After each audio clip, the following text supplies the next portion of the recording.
नमस्कार माझ्या बालमित्रांनो, आज मी तुमच्यासाठी एक गोष्टीवरती कहाणींचा सेट घेऊन आलो आहे. त्याच्यामध्ये 4 कहाणी आहेत. त्या सेटचं नाव आहे शिव स्वराज्य. असं मला वाटत असेल की माझा फक्त एकच सेट आहे, पण तुम्ही जर पाहिलं तर मी अजून एक सेट बनवला आहे. त्याचं नाव आहे शांची आई. त्याच्यामध्येही मी 4 गोष्टी ऐकल्या. तर चला सुरुवात करूया. पहिली गोष्ट आहे आज्ञाधारक सावळे तांडव. आता शिवाजी महाराजांच्या दरबारामध्ये एक सदस्य त्या दरबारी सदस्याचं नाव होतं सावळे तांडव.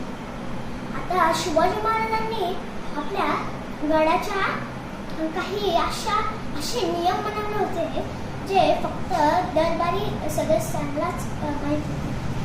आणि त्याच्यामधला एक नियम असा होता की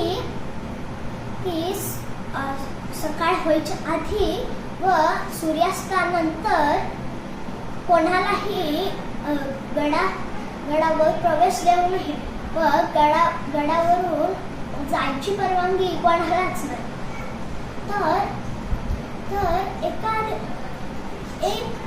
एक दरबारी सदस्य असतो. तो राजगडाच्या दरबाराच्या दरवाज्यावर पेहरा देत असतो. एका दिवशी भारी येते सावळ्या तांड्याची. मग तोच दरबारी सदस्य सावळ्याला म्हणतो, अरे सावळ्या, आता आपली भारी व्हाय, आता तू सगळं नीट सांभाळशील ना? तर सावळ्या म्हणाला, होय महाराज, तुम्ही काहीच चिंता करू नये. आम्ही सगळं सांभाळतो बघा. जय भवानी, जय भवानी. मग तर झालंच. मग आता सावळ्या तांड्याची भारी आली. आता तो पेहरा द्यायला लागला. आता मग काय झाले, तिथे एक बादशाह आला आणि म्हणाला, बादशाह म्हणाला, ए सिपाही, मला जाऊ दे. मला शिवाजी महाराजांशी भेटायचं आहे. सावळ्या म्हणाला, नाही, मला शिवाजी महाराजांनी सांगितलेले आहे की सूर्यास्ताआधी कोणालाही पाठवू नये व सूर्यास्तानंतरही कोणाला तिथे गडावर सोडू नये. ही गोष्ट ऐकून बादशाह जोरात हसून म्हणाला, अरे मी तर बादशाह आहे ना, मग मला जायला काय हरकत? मग सावळ्या म्हणाला, नाही होय, तुम्ही इथंच राहा. आता तुम्ही नंतर या.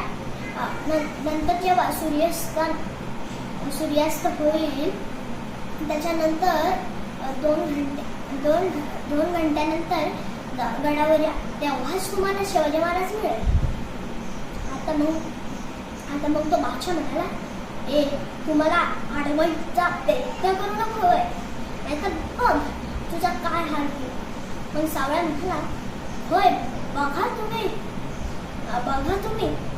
मी माझी आज्ञा घालेन, हे माझं कर्तव्य. आणि मग तो बादशाह म्हणाला, आता मग युद्ध करायला उतरतो. सावळ्याने आपली तलवार त्या बादशाहनेही घेतली. तेवढ्यात तो बादशाह म्हणाला, अरे सावळ्या, तुला समजलं नाही, मीच शिवाजी महाराज आहे. आणि मग सावळ्या म्हणाला, नाही, तुम्ही शिवाजी महाराज नाही, आणि तुम्ही असले जरी पण नियमच राहील. आता मग शिवाजी महाराज गाड्यातल्या गाड्यात असले आणि तिथून निघून गेले.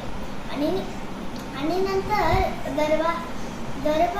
सगळे दरबारात आल्यावर शिवाजी महाराजांनी घोषणा केली, अरे तो कोण होता? सावळ्याच होता ना काल रात्री, त्याला बोलवा बरं का.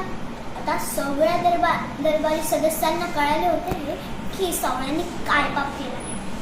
आणि मग सावळ्याला तो अशांना मान खाली करून काढून उभा राहिला. आणि मग शिवाजी महाराज म्हणाले, आता कळालं का सावळ्या की मीच शिवाजी महाराज आहे म्हणून तुला? मग सावळ्या म्हणाला, हो महाराज. आणि मग शिवाजी महाराज म्हणाले, आता सांग बरं का सावळ्या की तुला काय शिक्षा व्हायला पाहिजे. सावळ्या थोड्या मानेने म्हणाला, महाराज तुम्हाला जे चांगलं वाटलं ती मला